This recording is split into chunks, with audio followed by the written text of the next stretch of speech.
તો જય સ્વામિનારાયણ વિદ્યાર્થી મિત્રો, આપણે પ્રકરણ નંબર 10 એટલે કે ગુરુત્વાકર્ષણની શરૂઆત કરીએ.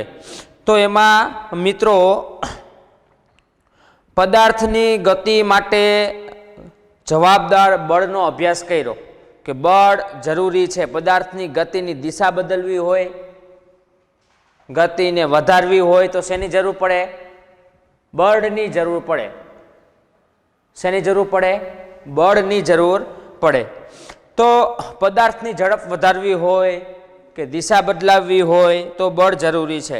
પણ આપણે હંમેશા એવા હોવા જોઈએ કે કોઈની ઊંચાઈ પરથી પડવા દેવામાં આવે ત્યારે તે પૃથ્વી તરફ ગતિ કરે છે. કોઈ વસ્તુને, કોઈ પદાર્થને તમે છેક 10મા માળની બિલ્ડિંગ ઉપરથી એને નીચે મૂકો છો, મૂકી દો નીચે, તો એ નીચે જાય છે કે ઉપર જાય છે? ક્યાં જાય છે મિત્રો? આપણને સ્વાભાવિક રીતે તરત જ ખ્યાલ આવે કે એ વસ્તુ ક્યાં આવે છે? નીચે આવે છે. કોઈ ઊંચાઈએથી કોઈ વસ્તુને નીચે મૂકી દેવામાં આવે તો એ નીચે પડે છે, ઉપર જાતી નથી. બરોબર? તો આપણે જાણીએ છીએ કે બધા જ ગ્રહો સૂર્યની આસપાસ પરિક્રમા કરે છે. ચંદ્ર એ પૃથ્વીની આસપાસ ફરે છે. બધા ગ્રહો સૂર્યની આસપાસ ફરે છે. આપણને ખ્યાલ છે ને, તમે 8મા ધોરણમાં ભણી ગયા છો મિત્રો, કે બધા જ ગ્રહો કોની આસપાસ ભ્રમણ કરે છે? સૂર્યની આસપાસ ભ્રમણ કરે છે. અને આપણે જે ચંદ્ર જે છે, આપણો પૃથ્વીનો ઉપગ્રહ એટલે કે ચંદ્ર, એ કોની આસપાસ ગતિ કરે છે? એ સૂર્યની તો આસપાસ ગતિ કરે જ છે, પણ આપણી પૃથ્વીની આજુબાજુ પણ ગતિ કરે છે. આ જે ચંદ્ર જે છે એ પૃથ્વીની આજુબાજુ પણ ગતિ કરે છે ને કે નથી કરતો? કરે છે. તો હવે આ દરેક પરિસ્થિતિઓમાં પદાર્થો પર, ગ્રહો પર તથા ચંદ્ર પર કોઈ બળ ચોક્કસ લાગતું હોવું જોઈએ. હવે આ ગ્રહો ઉપર, આ ચંદ્ર ઉપર કે બીજા કોઈ પણ પદાર્થો છે એની ઉપર કોઈ ચોક્કસ પ્રકારનું બળ લાગતું હોવું જોઈએ. જો આગળ કે આઇઝેક ન્યૂટને એ હકીકત સમજી ગયા હતા કે આ બધા જ બળ માટે એક જ બળ જવાબદાર છે. એ કયું બળ? એ આ ગુરુત્વાકર્ષણ બળ. એ કયું બળ? ગુરુત્વાકર્ષણ બળ. તો આ ગુરુત્વાકર્ષણ બળ જે છે એના સાર્વત્રિક નિયમ, કે જે મોસ્ટ આઈએમપી પ્રશ્ન છે કે ગુરુત્વાકર્ષણનો સાર્વત્રિક નિયમ, એ આખો જે સૂત્ર સાબિત કરવા વાળો જે ટોપિક છે એ ખાસ આઈએમપી પ્રશ્ન છે, એટલે તમને ખાસ કરવાનો છે તમારે. બરોબર? તો એ સાર્વત્રિક નિયમ આપણે જોવાનો છે. આપણે પૃથ્વી ઉપર ગુરુત્વાકર્ષણ બળની અસર હેઠળ પદાર્થની ગતિની ચર્ચા કરીશું.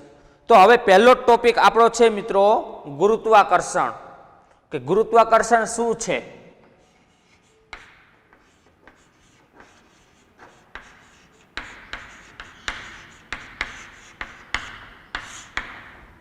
ગુરુત્વાકર્ષણ શું છે? કે આપણે જાણીએ છીએ કે ચંદ્ર રહ્યો એ પૃથ્વીની આસપાસ ગતિ કરે છે.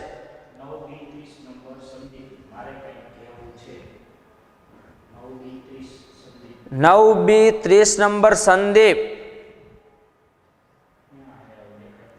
હાથ ઊંચો રાખો. 9B30 number Sandeep.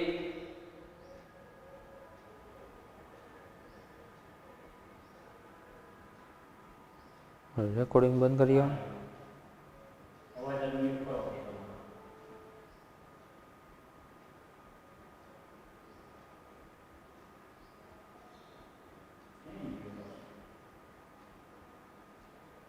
રેકોર્ડિંગ બંધ કરી દો. તમારો અવાજ અનમ્યુટ કરો સંદીપ. હા બોલો.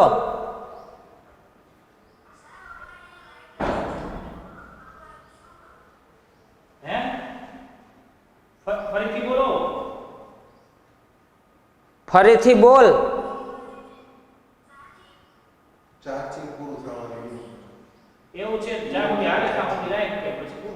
જ્યાં સુધી ચાલે ત્યાં સુધી રાખ, પછી વાંધો નહીં હો. હા, જ્યાં સુધી ચાલે ત્યાં સુધી રાખ, બરોબર.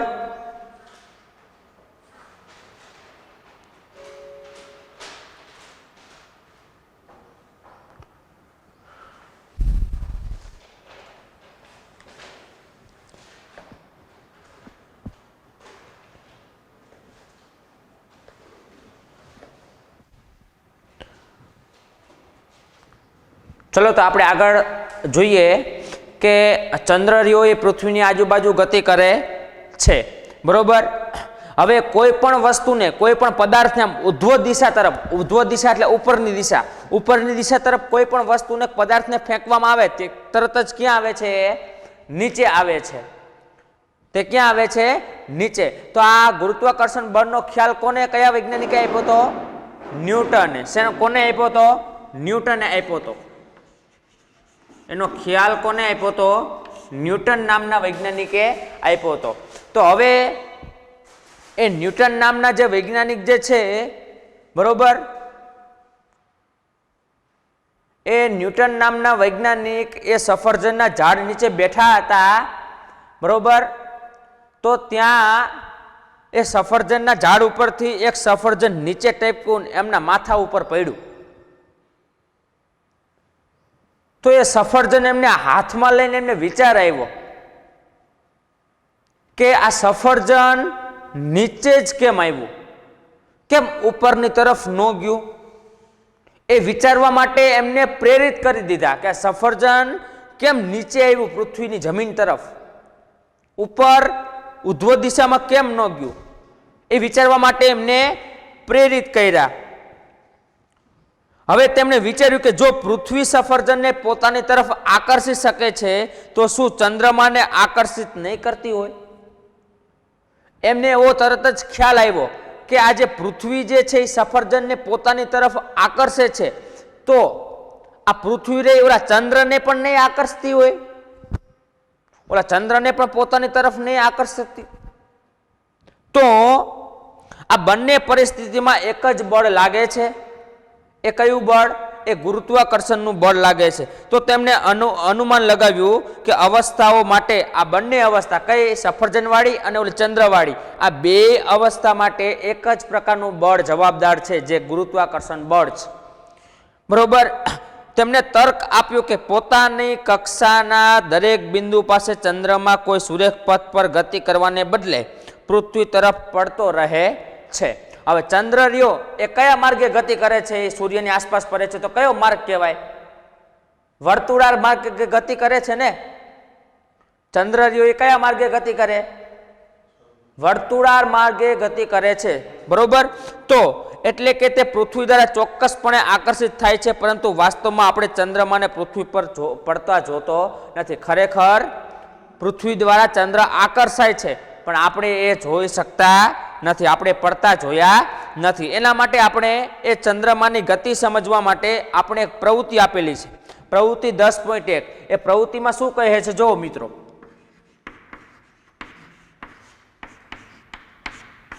જો એ પ્રવૃત્તિ શું કહે છે, તો તમે એક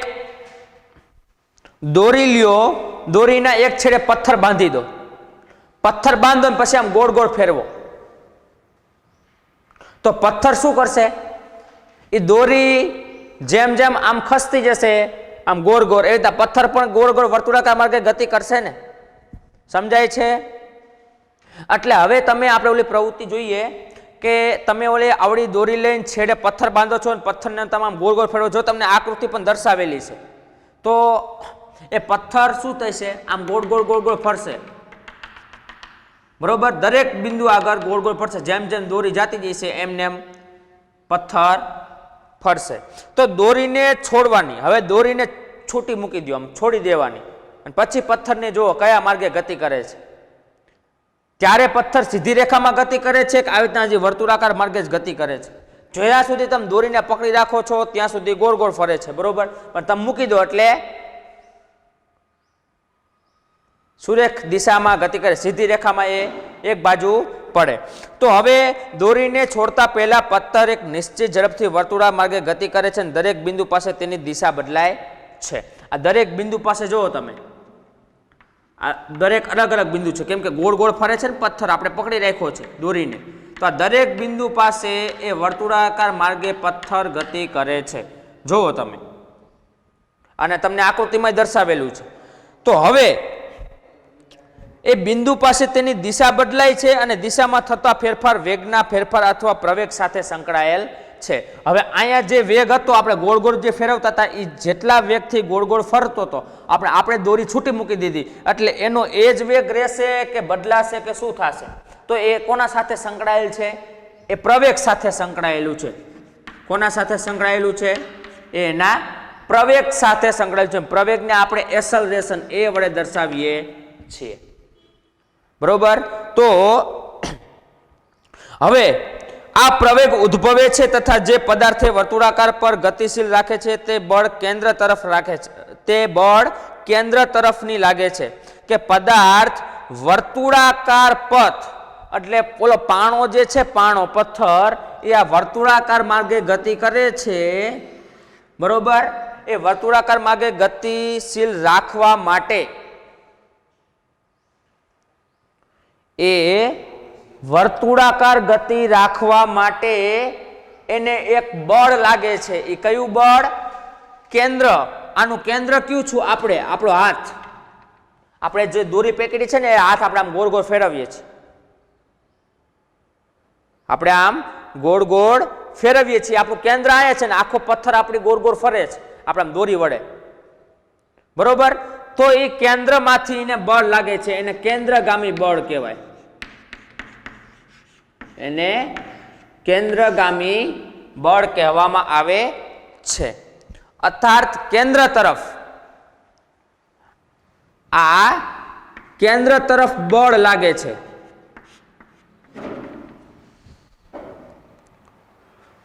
કેન્દ્ર તરફ બળ લાગે છે. આ બળની ગેરહાજરીમાં પથ્થર સુરેખ પથ પર ગતિ કરે છે. હવે આ બળ આપણને નથી, આપણે છૂટો મૂકી દીધો, એટલે હવે આ કેન્દ્રગામી બળ મળશે ના. પથ્થરને આપણે હાથથી છૂટો મૂકી દીધો તો હવે એને આ કેન્દ્રગામી બળ નહીં મળે, પરિણામે કેવી દિશામાં ગતિ કરશે? સીધી રેખામાં ગતિ કરશે. એટલે ચંદ્રમાની જો પૃથ્વીની આસપાસ ગતિ કરતા કેન્દ્રગામી બળને કારણે છે તો આ કેન્દ્રગામી બળ પૃથ્વીના આકર્ષણ બળ દ્વારા પૂરું પાડે છે. જો આવું કોઈ બળ ન હોત તો ચંદ્ર સૂર્ય પથ પર ગતિ કરતો હોત. એટલે હવે તમને સમજાણું કે વર્તુળાકાર ગતિ કરવા માટે ક્યાંથી બળ લાગતું હોય?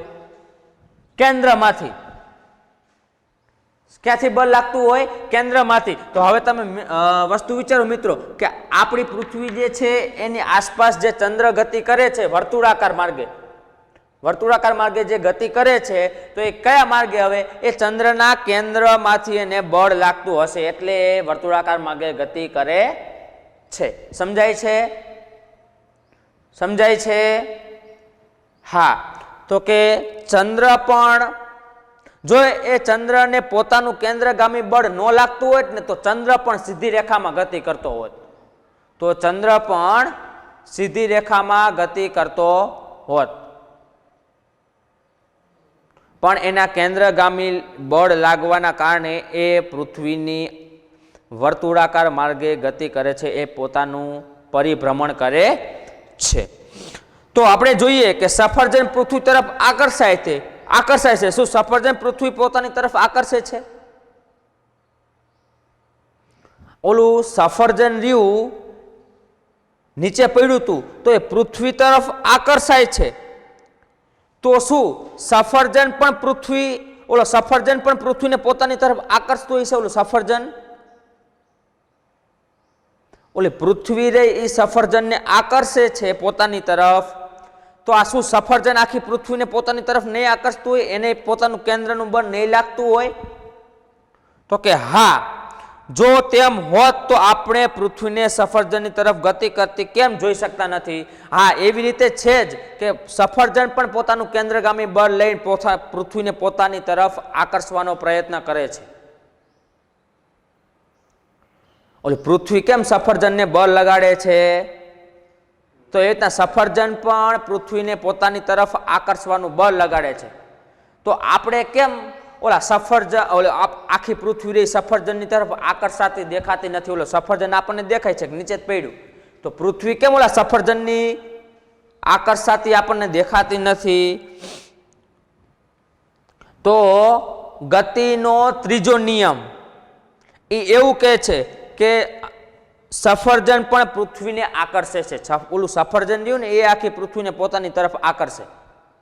બરોબર. તો એ ગતિના બીજા નિયમ અનુસાર આપેલ બળ માટે પદાર્થમાં એનો પ્રવેગ એના દળના વ્યસ્ત પ્રમાણમાં હોય. એટલે જુઓ મિત્રો તમે, આપણે ઓલું આગળ સૂત્ર આવી ગયું F બરાબર ma વાળું, F બરાબર ma વાળું સૂત્ર આવ્યું.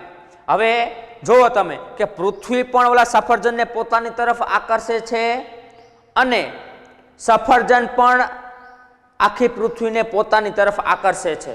તો આપણે કેમ જોઈ શકતા નથી પૃથ્વી આખી સફરજન બાજુ કેમ આકર્ષાતી નથી? ઓલું સફરજન તો આપણને આકર્ષાતું દેખાય છે કે એ જમીન તરફ નીચું આવે છે. તો હવે તમે જુઓ કે કેમ. હવે એના માટે આપણે હમણાં કીધું કે પ્રવેગ, બરોબર. તો આમાં પ્રવેગ કયો છે? એ. તો ચલો પ્રવેગ એ બરાબર શું થાય? આ એમ આ બાજુ ગુણાકારમાં છે, આ બાજુ ભાગાકારમાં જાય એટલે F ના છેદમાં m. એટલે શું થયું? હવે ગતિનો બીજો નિયમ શું કીધું કે ઉદ્ભવતો પ્રવેગ એ બેમાં, એ બંને પદાર્થમાં ઉદ્ભવતો પ્રવેગ એના દળના સમપ્રમાણમાં, આ એકબીજાના વ્યસ્ત પ્રમાણમાં છે, આ અંશમાં છે, આ હાટે એના બરાબરના ઓલી બાજુ વ્યસ્ત પ્રમાણમાં છે. જોઈ શકો છો તમે સૂત્રમાં. બરોબર. હવે તમે વિચાર કરો, હવે આ એમનું દળ જેટલું મોટું, જેટલું વધારે, આ એમ એટલે કોનું દળ? આ કોનું વજન? કે જે પદાર્થ આપેલો હોય એનું. એ જો જેટલું વધારે હોય ને, એમ જેટલું વધારે હોય ને એટલો પ્રવેગ ઓછો. દળ વધારે હોય તો પ્રવેગ ઓછો.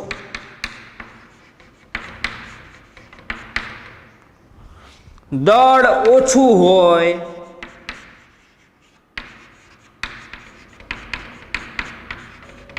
તો પ્રવેગ વધારે હોય. હવે તમે વિચાર કરો મિત્રો કે આપણે ઓલી સફરજન છે એની તરફ પૃથ્વીને, સફરજન પણ પૃથ્વીને પોતાની તરફ આકર્ષે છે. તો એ કેમ નથી જોઈ શકતા? એ આની ઉપરથી તમને ખબર પડશે. હવે તમે વિચાર કરો, સફરજન છે, સફરજન, સફરજનનું વજન કેટલું? પૃથ્વીની સાપેક્ષમાં આખી પૃથ્વીનું વજન તમે લો અને સફરજનનું વજન લો, એ બે પદાર્થ આપણને અત્યારે આપ્યા છે ને આપણને ક્યાંક, એમ એટલે જે પદાર્થ આપ્યો એનું વજન, એમ એટલે એ દળ. તો હવે સફરજનનું તમે દળ ગણો અને પૃથ્વીનું વજન કરો, એ બેમાંથી વધારે કોનું વજન, કોનું દળ વધારે? તો તમે તરત જ કહેશો પૃથ્વીનું. પૃથ્વીનું દળ વધારે કહેવાય ને? પૃથ્વીનું દળ વધારે કહેવાય ને? હા, પૃથ્વીનું દળ વધારે, બરોબર. સફરજનનું દળ ઓછું. તો અહીંયા મેં સફરજનનું વજન મૂક્યું. ચલો પેલા સફરજન માટે પ્રવેગ લઉં. અહીંયા મેં સફરજનનું દળ લીધું. સફરજનનું દળ ઓછું છે. હવે દળ ઓછું હોય તો પ્રવેગ કેવો હોય? વધારે. તો આ પ્રવેગ છે કેવો થાય છે? એ વધારે થાય. તો આપણને ઓલો સફરજન પ્રવેગ કરતો દેખાય છે? તરત જ નીચે આવે છે ને વેગ તરીકે. સફરજન ક્યાં આવે છે? નીચે આવે. એ આપણને પડતો દેખાય. કેમ? એનું વજન ઓછું છે, દળ ઓછું છે, એટલો પ્રવેગ એટલો કેટલો હોય? વધારે હોય. એટલો પ્રવેગ શું હોય? વધારે. હવે તમારે પૃથ્વી લખો, પૃથ્વીનું દળ ગણો. હવે પૃથ્વીનું વજન મૂકું તો પૃથ્વીનું, આખી પૃથ્વીનું વજન કેવડું હોય? દળ કેવડું હોય? બરોબર ને? આખી પૃથ્વીનું વજન ગણો. પૃથ્વીનું વજન કેટલું વધારે હોય? તો જેટલું દળ વધારે એટલો પ્રવેગ કેટલો હોય? ઓછો. તો આ પ્રવેગ કેવો થાય છે? પૃથ્વી માટે ઓછો. તો પૃથ્વીનો પ્રવેગ ઓછો તો એ આપણને ગતિ કરતી નથી દેખાતી પૃથ્વી આખી. અને ઓલે સફરજનનું દળ વધારે, સફરજનનું દળ ઓછું એટલો પ્રવેગ વધારે.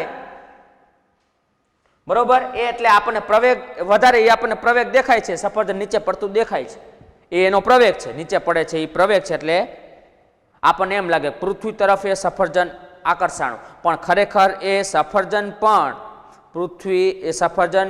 પૃથ્વીને પોતાની તરફ આકર્ષે છે, પણ એ બેમાં દળનો તફાવત છે. એ તફાવત આના દ્વારા સમજી શકાય. બરોબર, એટલે આ યાદ રાખવાનું કે જેમ દળ વધારે હોય, પૃથ્વી ઉપર કોઈ પણ વસ્તુ હોય એ એકબીજા ઉપર બળ તો લગાવે, એકબીજાને આકર્ષે. તે ગતિનો ત્રીજો નિયમ, જેટલો આઘાત એટલો પ્રત્યાઘાત. બરોબર, આપણે આમ દિવાલને એક આમ થાપટ મારીએ તો આપણે જેટલું બળ લગાડ્યું ને, જેટલો આપણને આઘાત લાગ્યો ને એટલો હટો આપણે પ્રતિઘાત આપણને મળે. જેટલું દિવાલને વાગ્યું ને એટલું હાટે આપણને વાગે. જેટલો આઘાત એટલો પ્રત્યાઘાત. બરોબર, એટલે કોઈ પણ વસ્તુ એકબીજાને શું કરે? આકર્ષે જ. એકબીજાને આકર્ષે જ કોઈ પણ વસ્તુ. બરોબર, કોઈ પણ વસ્તુ એકબીજા પદાર્થને આકર્ષે અને આકર્ષે જ. પછી એ કોના ઉપર આધાર? હવે એ બે જે પદાર્થ આકર્ષે અને કઈ બાજુ જો એકબીજા પદાર્થને આકર્ષે, બરોબર, અને જેની તરફ આકર્ષાય, જે પદાર્થ જેની તરફ આકર્ષાય એ હવે આની ઉપરથી સમજી શકાય આપણે કે કેમ એ બાજુ આકર્ષાણો, આ બાજુ કેમ નું આકર્ષણ હતું, આની ઉપરથી સમજી શકાય. આટલા ઉપરથી સમજો છો ને તમે? એટલે યાદ રાખવાનું. એટલે હવે જે આપણો ખાસ મહત્વનો જે પ્રશ્ન આઈએમપી છે, મોસ્ટ આઈએમપી પ્રશ્ન, એ ગુરુત્વાકર્ષણનો સાર્વત્રિક નિયમ એ આપણે જોઈએ. બરોબર, ગુરુત્વાકર્ષણનો સાર્વત્રિક નિયમ આ મોસ્ટ આઈએમપી પ્રશ્ન છે મિત્રો. બરોબર, અને તમે યાદ રાખજો, એને પાકો કરજો. પરીક્ષામાં પૂછાય એવો પ્રશ્ન છે. જો બરોબર આ તમારે લખવું હોય તો લખી લેજો. ગુરુત્વાકર્ષણનો સાર્વત્રિક નિયમ, એ નિયમ શું કહે છે? જો તમે આ પ્રશ્નની લખવાની શરૂઆત કરો, એટલે કેવી રીતે કરવાની હું આખો પ્રશ્ન લખું છું, બરોબર, એવી રીતે તમારે લખવાનો કે વિશ્વનો પ્રત્યેક પદાર્થ બીજા દરેક પદાર્થ પર આકર્ષણ બળ લગાડે છે. એ આપણે જોયું કે વિશ્વનો કોઈ પણ પદાર્થ હોય ને એકબીજા ઉપર આકર્ષણ બળ લગાડે. તો હવે જે બંને પદાર્થોના દ્રવ્યમાનો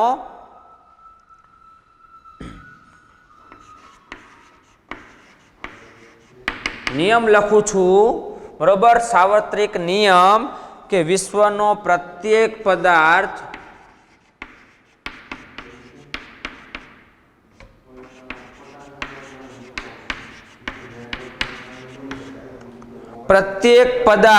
પર વિશ્વનો પ્રત્યેક પદાર્થ બીજા દરેક પદાર્થ પર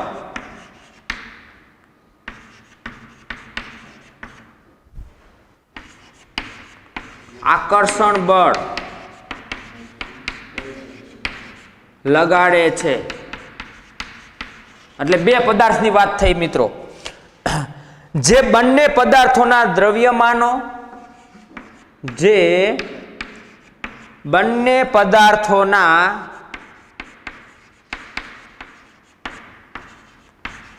દ્રવ્યમાનો એટલે દળ, બંને પદાર્થોના દ્રવ્યમાનોના ગુણાકારના સમપ્રમાણમાં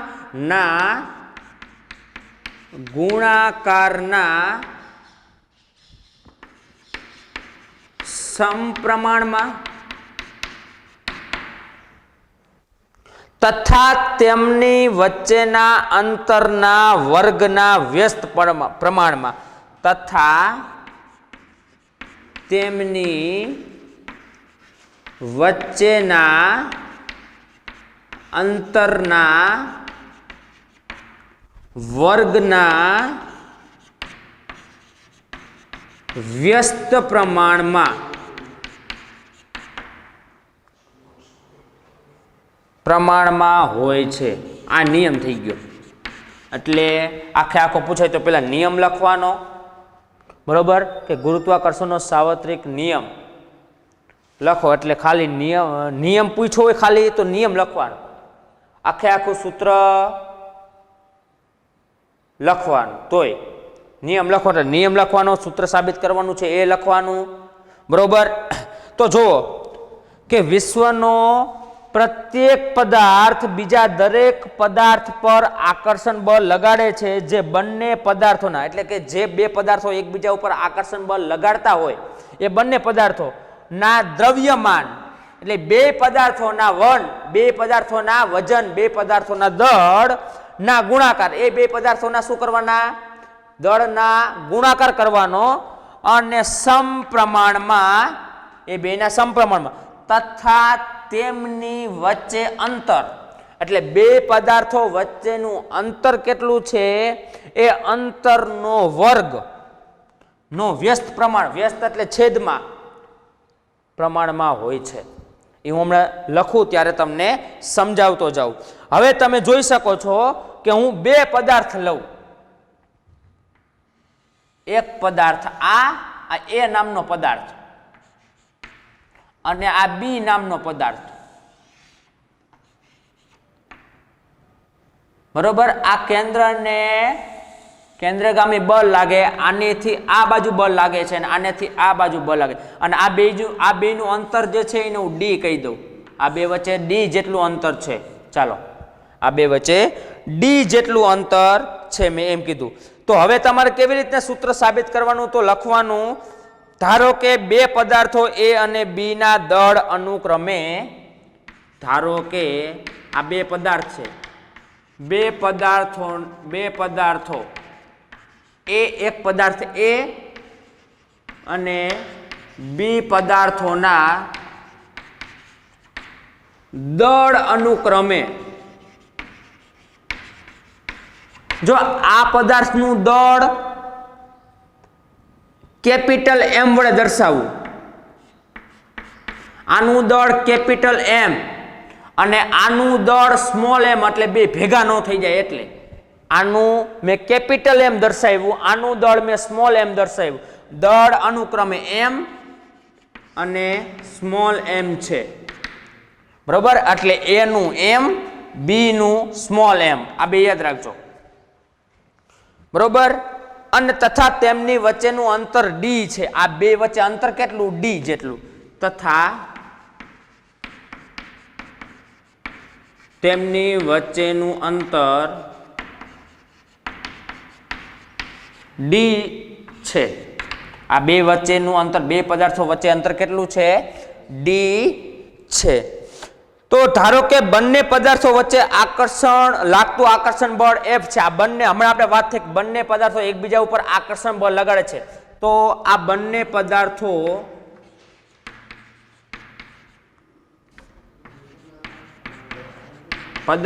વચ્ચે લાગતું આકર્ષણ બળ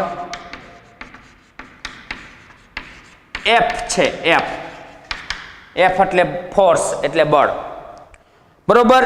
હવે ગુરુત્વાકર્ષણના સાર્વત્રિક નિયમ અનુસાર આટલું લખવાનું. આકૃતિમાં આપણને આટલું દેખાય છે તો આટલું લખવાનું, બરોબર. હવે શરૂઆત થાય છે. હવે ખાસ જોવાનું છે એ નિયમ આપણે આ સાબિત કરવો છે, તો એ આ ઉદાહરણ લઈ અને આપણે સાબિત કરીએ. ચાલો હવે લખીએ, ગુરુત્વાકર્ષણના સાર્વત્રિક નિયમ અનુસાર, શું નિયમ છે? નિયમ શું છે? તો કે જે બંને પદાર્થોના દ્રવ્યમાનો દળનો ગુણાકાર કીધો, દળનો ગુણાકાર, એટલે આ બેનો દળ કયા છે? એક આનું કેપિટલ એમ અને આનું સ્મોલ એમ, એ બેનો ગુણાકાર કોના સમપ્રમાણમાં? ફોર્સ, એટલે બળના સમપ્રમાણમાં. એટલે હું લખું F બરાબર એમ, બેનો ગુણાકાર કરવાનું કીધો એટલે આ બેનો ગુણાકાર કહી દો. અહીંયા ચલે છે, આ બેના સમપ્રમાણમાં ચલે છે હજી, જુઓ તમે, બરોબર. આટલું થઈ ગયું ગુરુત્વાકર્ષણના સાર્વત્રિક નિયમ અનુસાર.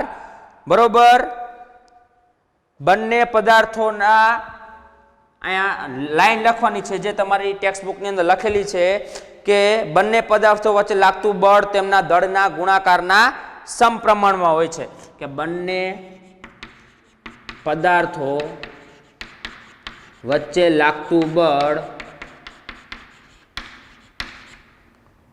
એ તેમના દળના ગુણાકારના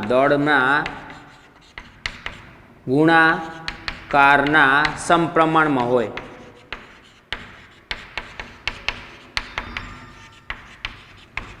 બરોબર, આટલું જોયું આપણે. કેટલું? તો કે જે બંને પદાર્થોના દ્રવ્યમાનોના ગુણાકારના, એટલે આ બંને પદાર્થો વચ્ચે જે આકર્ષણ બળ F લાગે છે, બરોબર, એના સમપ્રમાણમાં હોય આ બેના દળનો ગુણાકાર. એટલે લખી નાખ્યું. આ જો આ બળ આ બેના ગુણાકારમાં સમપ્રમાણ, આ સમપ્રમાણ નિશાની છે કે બંને પદાર્થો વચ્ચે લાગતું બળ એ તેમના દળના ગુણાકારના સમપ્રમાણમાં હોય છે. હવે અહીંયાથી આગળ જો તમે ગુણાકારના સમપ્રમાણમાં આપણે લઈ લીધું. F ચલે છે અને ચલે છે કહેવાય. F ચલે છે કેપિટલ M ગુણ્યા સ્મોલ m, એટલું કરી નાખ્યું. હવે આગળ શું કહે છે? સમપ્રમાણમાં તથા તેમની વચ્ચેના અંતરના વર્ગના વ્યસ્ત પ્રમાણમાં. આ શબ્દ ખાસ યાદ રાખવાનો. એટલે હવે બીજું શું કહે છે? અને આ બંને બળ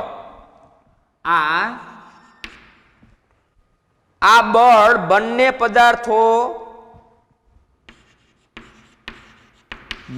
પદાર્થોના અંતરના વર્ગના વ્યસ્ત પ્રમાણમાં હોય છે.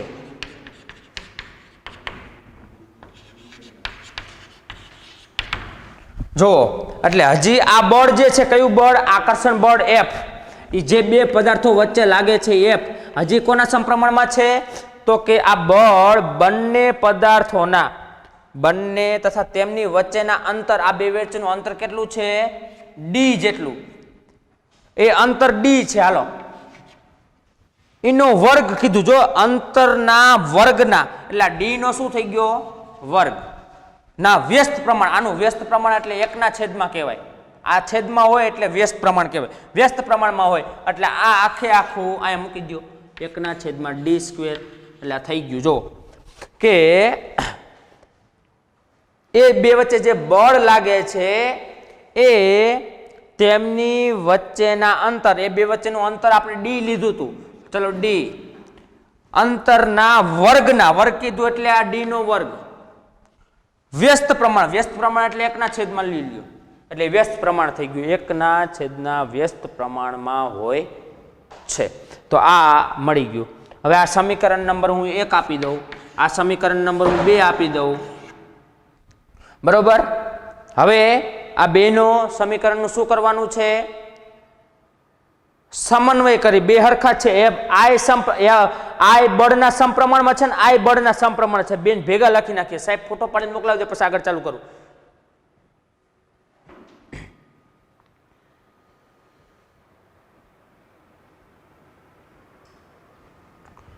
ચલો હવે તમે જોઈ શકો છો મિત્રો, બેનો સમીકરણ નંબર 1 અને સમીકરણ નંબર 2 એનો હું સમન્વય કરું. સમીકરણ નંબર 1 અને સમીકરણ નંબર 2 નો સમન્વય કરતા. બરોબર. તો હવે તમે જોઈ શકો છો કે F ચલે છે. અંશમાં શું હતું? આના M ગુણ્યા M, એટલે કેપિટલ M ગુણ્યા સ્મોલ m. છેદમાં આ F ના છેદમાં અહીંયા D² છે એટલે D². તમારે મિત્રો ખાસ યાદ રાખવાનું, આ બે એમ હરખા કરશો તો ખોટું પડશે. કેમ કે આ બે પદાર્થનું દળ છે. એક પદાર્થનું દળ કેપિટલ M લીધું ને આપણે બીજા પદાર્થનું દળ સ્મોલ m લીધું. એટલે ધ્યાન રાખજો. આ F ચલે છે. આ સમપ્રમાણતાની નિશાની છે. એ સમપ્રમાણતાની નિશાની આપણે રાખવી નથી. એ સમપ્રમાણતાની નિશાની હું કાઢી નાખું તો હું સમપ્રમાણતાની નિશાની કાઢી નાખું તો એને સમપ્રમાણતાનો અચળાંક મૂકું છું જી. આ નિશાની કાઢવા માટે આપણે સમપ્રમાણતાનો અચળાંક જી મૂક્યો, બરોબર. હવે એમ ગુણ્યા એમ બીજું બધું હતું એમને છેદમાં ડી સ્ક્વેર. હવે આ બેના બરાબર થઈ ગયું. આ જે જી છે એ શું છે? સમપ્રમાણતાનો અચળાંક, એટલે કૌંસમાં લખવાનું જી જે છે એ સમપ્રમાણતાનો અચળાંક, બરોબર. આ સમપ્રમાણતામાં નિશાની હતી, એ સમપ્રમાણતા નિશાની કાઢવા માટે બરાબર લખવા માટે મેં જી મૂક્યો. આ જી શું છે? એ આનો અચળાંક છે, એટલે એની કિંમત મૂકવી પડે આપણે, એટલે એ કિંમત એ બધું આગળ આવશે, એટલે આપણે એના બદલે જી મૂક્યો. આ ચલે છે એની નિશાની કાઢવા માટે આપણે એના બરાબર જી મૂક્યો. હવે તમે જોઈ શકો છો કે જ્યાં જી સમપ્રમાણતાનો અચળાંક છે તેને ગુરુત્વાકર્ષણનો સાર્વત્રિક અચળાંક પણ કહે છે. આ જી ને ગુરુત્વાકર્ષણનો સાર્વત્રિક અચળાંક પણ કહેવામાં આવે છે, બરોબર. હવે તમે લ્યો આ ડી આ બાજુ બરાબરની આ બાજુ ભાગાકારમાં છે, આ બાજુ જાય તો ગુણાકારમાં જાય બરાબરની, તો શું થાય? એફ ગુણ્યા ડી સ્ક્વેર બરાબર જી એમ ગુણ્યા સ્મોલ એમ. રેડી થઈ ગયું ને? હવે તમે જુઓ, હું જી ને આ ગુરુત્વાકર્ષણના અચળાંકને હું સૂત્રનો કર્તા બનાવું. આ જી ને મારે સૂત્રનો કર્તા બનાવવો છે, તો આ એમ ગુણ્યા એમ જે છે આ બાજુ ગુણાકારમાં છે, આ બાજુ આવે એટલે ભાગાકારમાં જાય, એટલે જી બરાબર એફ ગુણ્યા ડી સ્ક્વેર છેદમાં સ્મોલ કેપિટલ એમ છેદમાં સ્મોલ એમ, બરોબર. હવે આ જી નું સૂત્ર મળી ગયું, ગુરુત્વાકર્ષણ સાર્વત્રિક અચળાંકનું સૂત્ર. આમાં સીધી કિંમત મૂકો એટલે આપણને જવાબ મળે, બરોબર. અને આ જી નો એકમ શું થાય? જી નો એસઆઈ એકમ, આ ગુરુત્વાકર્ષણના સાર્વત્રિક અચળાંકનો એસઆઈ એકમ શું થાય? ન્યૂટન મીટર સ્ક્વેર અને કિલોગ્રામ -2 આઈ નો એકમ થયો. હવે આ કોઈ પણ કિંમત આવી ને પછી એકમ લખવાનો થાય, એટલે આ એકમ લખવાનો થાય આપણે કે આ જી નો એસઆઈ એકમ આ છે ન્યૂટન મીટર સ્ક્વેર કિલોગ્રામ -2, આ એકમ એનો લખવાનો થાય. હવે બીજો એક વૈજ્ઞાનિક છે હેનરી કેવેન્ડિશે, એ સૌપ્રથમ 1731 થી 1810 ની વચ્ચે 1731 થી 1810 ની વચ્ચે કયો વૈજ્ઞાનિક? Henry Cavendish.